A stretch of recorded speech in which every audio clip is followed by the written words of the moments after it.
வணக்கம், உங்கள் மீனவன். என்ன வீடியோ அப்படின்னு கேட்டிங்கன்னா, நம்ம ரொம்ப நாளாச்சு வீடியோ போட்டு. நிறையா பேர் செஸ்க்ளீனுடைய அந்த சமையல் வீடியோவை ரொம்ப மிஸ் பண்ணுறேன்னு சொன்னாங்க. நானும் கிட்டத்தட்ட 3 வாரம் ஆச்சு நம்ம வீடியோ போட்டேன். கண்டென்ட்னு சொல்லி ஒன்றுமே போடலை. எதனால் அப்படின்னு கேட்டிங்கன்னா, நமக்கு கொஞ்சம் ஃபேமிலியில் கொஞ்சம் ப்ராப்ளம். நான் ஏற்கனவே சொல்லியிருந்தேன். நான் எப்போவுமே நமக்கு 1000 ப்ராப்ளம் இருக்கும். ஒவ்வொரு மனிதனுக்கு 1000 ப்ராப்ளம் வரும். அதையெல்லாம் நான் வீடியோவும் சொல்ல மாட்டேன், வீடியோவும் போட மாட்டேன். நம்ம உண்டு, நம்ம கடலில் மீன் பிடிக்கிற வீடியோ, கடையில் மீன் விற்கிற வீடியோ, மொத்தம் கடை திறக்கிற வீடியோ, இந்த மாதிரி நிறைய விஷயங்கள் போட்டுக்கிட்டே இருப்போம். ஆனால் தொடர்ந்து 3 வாரம் நம்ம வீடியோ போட முடியாத காரணம், செஸ்க்ளீனுக்கு உடம்பு சரியில்லை.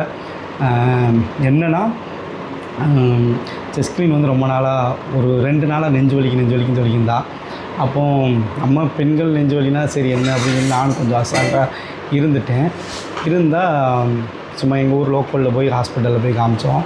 அவங்க நெஞ்சு வலினா ஒரு நாள் மாத்திரை மருந்து கொடுத்து சரியாக தான் பாருங்கள், இல்லைன்னா நம்ம ஏதாவது இசிசி எடுத்து பார்ப்போம் அப்படின்னு சொல்லி சொன்னாங்க. நம்மளும் லோக்கலில் பார்த்துட்டு சரியாகவே இல்லை.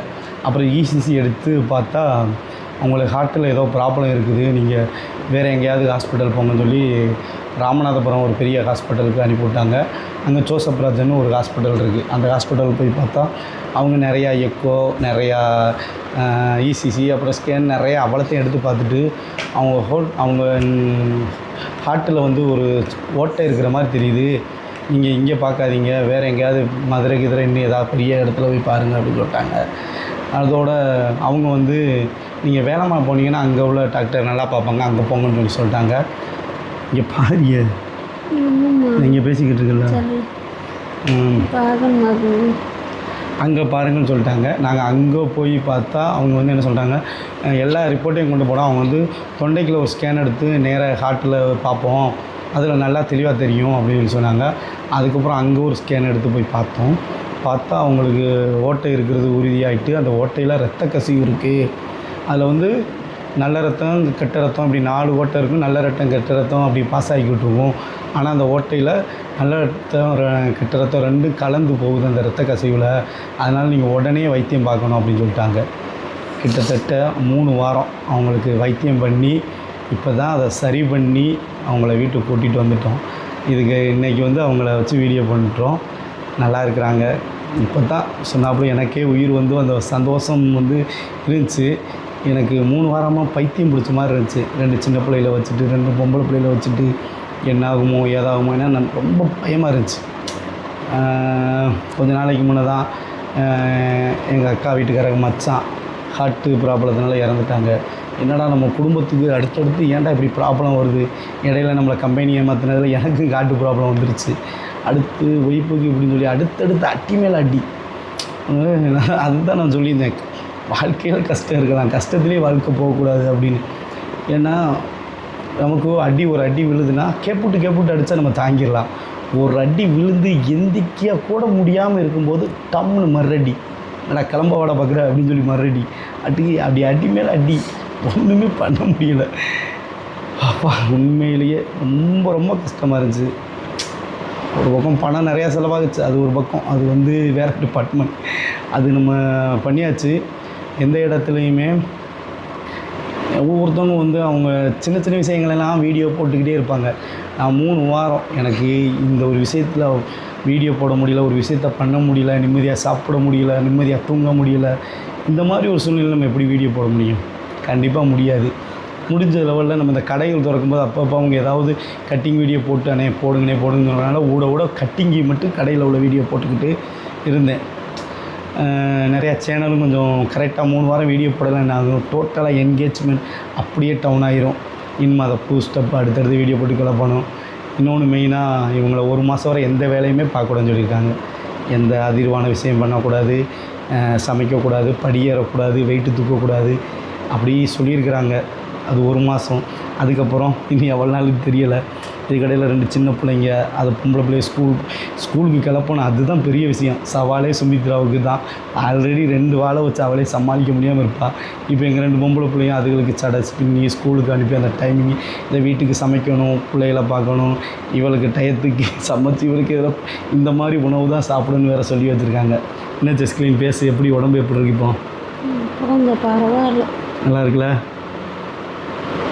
சொல்லி அவனு நிறைய பேர் கேட்டாங்க. சமையலுக்கு அதுதான் என்னுடைய சமையல்.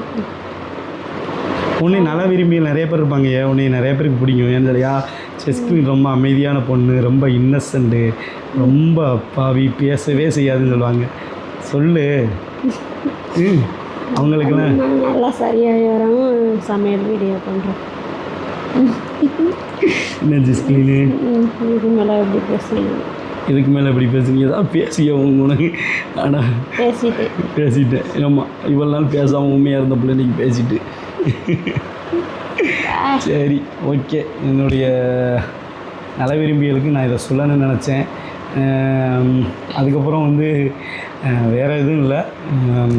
என்னுடைய சந்தோஷம் நான் எப்படி உங்கள்கிட்ட ஷேர் பண்ணுறோனோ அதே மாதிரி என்னுடைய விஷயம் இதை வந்து நான் உங்கள்கிட்ட வந்து இப்படி ஆகிட்டு இப்படி ஆகிட்டு அழுதெல்லாம் வீடியோ போடலை. இதில் வந்து 4 பேர் வந்து உனக்கு ஒரு வேலைன்னு சொல்லி வருவாங்க, சரிங்களா? அப்படிலாம் நம்ம வந்து எல்லார மாதிரி சில பேர்லாம் அவங்களுக்கு ஒரு சின்ன தலைவலி மண்டேடி வந்தாலே அதை வச்சு 100 எபிசோடு போடுவாங்க. ஏன்னா அதில் ஒரு இது உருவாக்குவாங்க. நான் 3 வாரம் உண்மையிலேயே சாப்பிடாமல் கொள்ளாமல் ஒவ்வொரு இடம் அலைஞ்சது. இங்கேருந்து ராம்நாடு போய், ராம்நாடுலேருந்து மதுரை போய் 2 சின்ன பிள்ளைகளை போட்டுட்டு அந்த பிள்ளைகளை வச்சு நம்ம பார்க்க, அது வந்து அப்பா அம்மா எப்போம்மா வருவீங்க, அங்கே டீச்சர் ஸ்கூலில் வந்துட்டு உங்கள் பிள்ளை வீட்டு பாடம் எழுதி வீடியோ எடுத்து அனுப்பணும். நாங்கள் அனுப்பாமல் அது நீ டீச்சர்கிட்ட சொல்லுப்பா, நீ அம்மா சுகமில்லைன்னு சொல்லுப்பா, இல்லைன்னு என்னை மிஸ்ஸு திட்டுறாங்கப்பா நீங்கள் எடுத்து, இப்படி பல விஷயங்கள் பல வழிகள் இருக்குது. ஆனால் இவ்வளோத்தையும் கடந்து இவ்வளோத்தையும் விஷயத்தையும் விட்டுட்டு ஃபைனலாக நான் ஜெஸ்கிலின் குணமானதை தான் உங்கள்கிட்ட வீடியோ எடுத்து போடுறேன், சரிங்களா? மற்றபடி நான் வந்து இந்த எல்லாரும் மாதிரியும் ஃபுல்லாக இதை வச்சு ஃபுல் கண்டென்ட் பண்ணணும் அப்படின்லாம் நான் நினைக்கிற ஆள் கிடையாது. நான் வந்து எப்போவுமே பாசிட்டிவாக அதிகமாக விரும்புகிறேன். என்னுடைய சக்ஸஸை நான் உங்கள்கிட்ட காட்டன்னு நிறைய நினப்பேன். ஆனால் என்ன அறியாமல் நான் மிகப்பெரிய தோல்வியை சந்திச்சிட்டேன். அதை கூட நான் ஏன் சொன்னேன்னா, என்ன மாதிரி யாரும் இப்படி ஒரு முட்டாளாக இருக்காதீங்க, ஏமாளியாக இருக்காதீங்க. என்னை பார்த்து நீங்கள் யாரை நம்பக்கூடாதுன்னு அப்படி தெரிஞ்சுக்கிறட்டுமேன்னு சொல்கிறக்காண்டி அதை கூட சொன்னேன். அந்த பிரச்சனை இன்னும் பெருசாக போய்கிட்டு இருக்குது. சண்டை, போலீஸ் ஸ்டேஷன், எஃப்ஐஆர், கேஸ் மேலே கேஸ் போய்கிட்டே இருக்குது. வாழ்க்கையிலேயே என்னுடைய 32 வயசு அனுபவத்தில் நான் போலீஸ் ஸ்டேஷனாக எப்படி இருக்குன்னு பார்த்தது கிடையாது, போலீஸ்னால் எப்படி இருக்குன்னு பார்த்ததில்ல. ஆனால் இன்றைக்கி எல்லாத்தையுமே பார்க்க வச்சுட்டாங்க. அது ஒரு பக்கம் போய்கிட்டு இருக்குது. இவ்வளோ பிரச்சனைகள் ஓடிக்கிட்டு இருக்குது. அதையெல்லாம் தாண்டி என்னுடைய சக்ஸஸ், நான் கடை மறுபடியும் திறக்கிறது, மீன் அனுப்புகிறது, இந்த விஷயத்தை தான் நான் போட்டுக்கிட்டு இருக்கேன். ரொம்ப ரொம்ப நன்றி. கண்டிப்பாக அடுத்து உங்கள்கிட்ட வந்து ஒரு நல்ல சமையலோடு தான் சந்திப்பேன். ஆனால் அதுக்கு ஜெஸ்கிலின் வந்து ஒத்துழைப்பு கொடுக்க முடியாது. ஏன்னா அதுக்கு கரெக்டாக இன்னும் ஒரு மாதம் போகணுன்னா, அதுக்கப்புறம் டாக்டர்கிட்ட செக்கப் போய் அவங்க எல்லாம் ஓகே சொன்னால் தான் நம்ம அடுத்து கட்டுறது. அதுக்காண்டி நம்ம வந்து வீடியோ போடணுன்னு சொல்கிறக்காண்டி அவளை கஷ்டப்படுத்தி அப்படி ஒன்று வீடியோ போட்டு அப்படி ஒன்று பணம் சம்பாதிக்க முடியும்னு அவசியம் கிடையாது. ஓகே, பாய்.